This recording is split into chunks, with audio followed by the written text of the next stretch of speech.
महाराष्ट्र में शिवसेना, एनसीपी और कांग्रेस में विवाद एक बार फिर बढ़ गया है। सरकारी विज्ञापन से कांग्रेस को शिवसेना और एनसीपी ने साइड कर दिया, जिसके बाद कांग्रेस खफा हो गई है।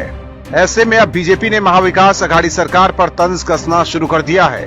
पूर्व सीएम देवेंद्र फडणवीस ने कहा कि महाराष्ट्र में ऑपरेशन लोटस नहीं हो रहा है, बल्कि सरकार ऐसे ही धड़ाम से गिर जाएगी।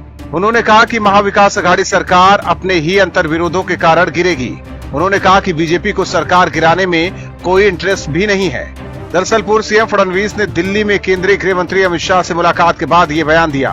फडणवीस ने कहा कि हम राज्य सरकार को अस्थिर करने के इच्छुक नहीं हैं।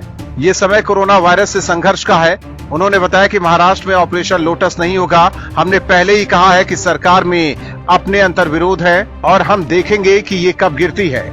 वहीं फडणवीस ने उन अटकलों को भी खारिज कर दिया कि उन्हें बीजेपी के केंद्रीय नेतृत्व ने राष्ट्रीय राजनीति में किसी भूमिका के बारे में जानकारी दी है। हालांकि लंबे समय से ये चर्चा चल रही है कि महाराष्ट्र में सत्ता गंवाने के बाद देवेंद्र फडणवीस को बीजेपी केंद्र में मंत्री बना सकती है। वहीं महाराष्ट्र में अब बीजेपी बस इंतजार कर रही है कि कब उद्धव ठाकरे की सरकार गिरे, क्योंकि महाविकास अघाड़ी में अनबन बंद नहीं हो रहा है और उम्मीद है कि ऑपरेशन लोटस से पहले ही कांग्रेस उद्धव ठाकरे का साथ छोड़ दे, जिसके बाद गठबंधन सरकार का गिरना तय है। दूसरी तरफ एनसीपी प्रमुख शरद पवार का रुख बीजेपी के प्रति नरम दिख रहा है। पवार इन दिनों मोदी का गुणगान कर रहे हैं। मतलब शरद पवार बीजेपी के साथ भी अपने विकल्प खुले रखना चाहते हैं।